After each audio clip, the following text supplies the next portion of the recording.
You know, that's a powerful statement, but it's absolutely true. For 8 brutal years, 2 of the Middle East's most powerful countries fought a war with trench warfare and chemical attacks so horrific you'd think they were ripped from the pages of World War I history. This is the conflict that literally fractured the Middle East, drawing lines in the sand that are still being fought over today, and it kicked off a chain reaction that would redefine the entire region for decades to come. So today, we're going to break down the Iran-Iraq War. We'll get into its complicated beginnings, its unbelievably brutal escalation, and the long, dark shadow it still casts over global politics right now. We're going to walk through this whole story in 5 main parts. We'll start with the revolutionary spark that lit the whole thing up. Then we'll move into the invasion and the bloody stalemate that nobody saw coming. After that, we'll see how the rest of the world got sucked in. Witness the horrific turn when civilians became the main target, and finally, we'll try to understand the war's lasting consequences. Okay, so to really get this war, we have to go back to 1979. The whole region was basically a powder keg just waiting for a match, and Iran had just lit one. The country had just gone through this massive revolution, overthrowing their king, the Shah, who, by the way, had been put in power by the US and the UK decades earlier. So suddenly you have this brand new, incredibly volatile power right in the middle of everything. And this right here, this shows you the fundamental clash at the heart of the whole conflict. On one side, you've got Iran's new Islamic Republic, led by Ayatollah Khomeini. And he's on a mission. He wants to export his Shia revolution everywhere. On the other side, you have Iraq's Saddam Hussein. He's running a secular government, led by the Sunni minority, but ruling over a Shia majority. So he is absolutely terrified that Khomeini's revolutionary message is going to spark an uprising inside his own country and basically destroy his grip on power. Now you add some fuel to that ideological fire, and that fuel is a very real prize, the Shatt el-Arab waterway. This little strip of water is the one critical choke point for both countries to get their oil out to the rest of the world. It's their economic lifeline. Control over it had been a sore spot for years. Back in '75, Saddam had been forced to give up full control in a treaty, and he never, ever got over it. He was just waiting for a chance to take it back. So Saddam looks at the situation, and he starts doing the math. He sees Iran, and he thinks, they're a mess. They're fractured, weakened by this revolution. Their top-notch US-trained military? It's been purged. The generals are in jail or they've been executed. He sees a golden opportunity.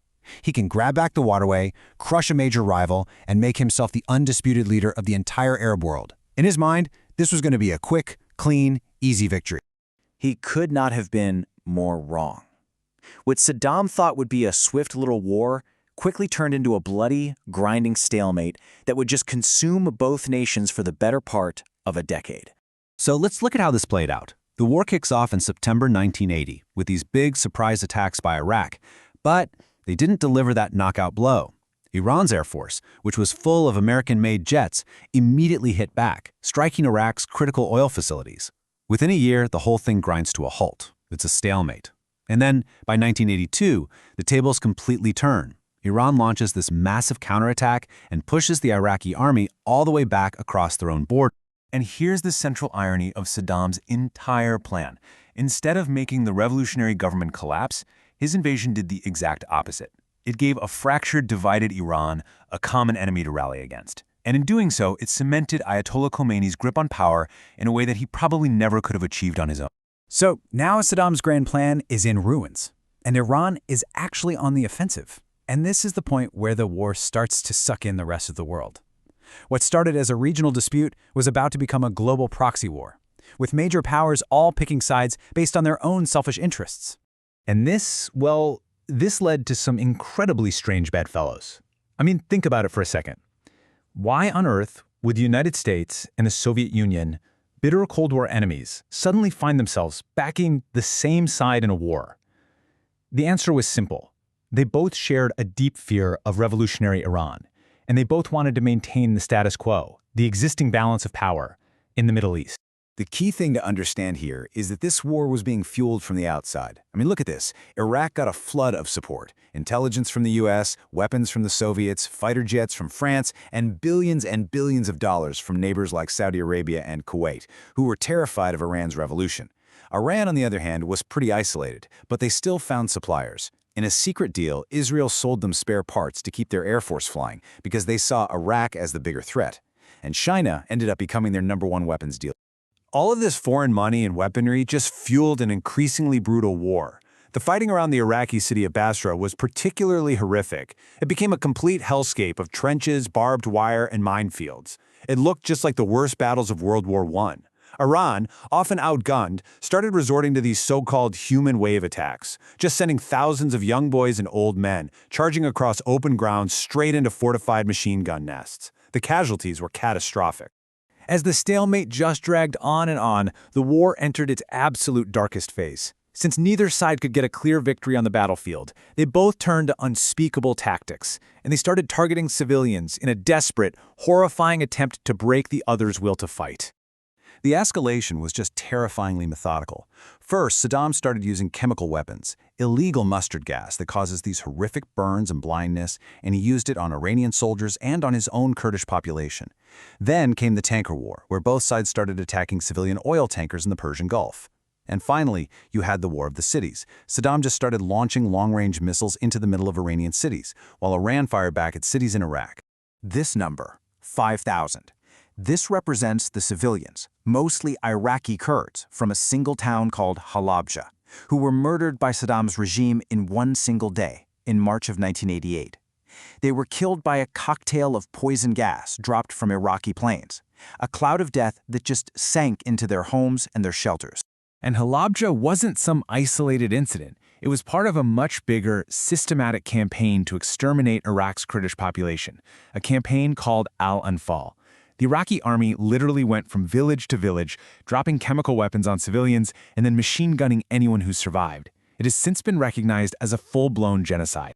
So where was the world while all this was happening? For the most part, it just looked away. In a really stunning, cynical display of Cold War politics, the United States chose to support a brutal dictator they knew was committing genocide, all because they wanted to contain a revolutionary force they feared even more. We now have public documents to show the US government knew exactly what Saddam was doing, and yet their official story at the time was to actually blame Iran. By 1988, after 8 years of just unimaginable bloodshed and destruction, both countries were completely exhausted. Their economies were shattered, their societies were frayed to the breaking point, and everyone was finally looking for a way out. The war finally whimpered to a close with a UN-brokered ceasefire. But after 8 years, and over 1 million lives lost, what was it all for? Well, as you can see, absolutely nothing. The border between Iran and Iraq was exactly where it had been in 1980. From a territorial point of view, it was a war fought for nothing at all. But in every other sense, everything had changed. This slide really captures the war's devastating domino effect. Saddam came out of the war with huge debts to his Arab allies. So to pay them off, he invades Kuwait just 2 years later to steal their oil. Well, that leads directly to the First Gulf War, where his former backer, the United States, turns on him. And maybe most critically, this whole war solidified the intense, bitter rivalry between Saudi Arabia and Iran, a regional Cold War that is still fueling conflicts in Syria, Yemen, and Lebanon to this very day. But really, the war's deepest legacy is one of trauma and mistrust. For Iran, it just confirmed their worst fears, that the outside world wanted to destroy them. And that belief has fueled their foreign policy and their nuclear ambitions ever since. For Iraq, the humiliation sent Saddam down an even more brutal path internally, which set the stage for his eventual downfall. The entire region was fractured along the battle lines that were drawn during this war. And that leaves us with one final, pretty haunting question. When you look at the proxy wars raging in Syria and Yemen, when you see the tensions in Lebanon, and you look at this overarching Cold War between Saudi Arabia and Iran, you really have to ask yourself, did the Iran-Iraq war ever actually end? Or is the Middle East of today just fighting the next chapter of that same brutal conflict?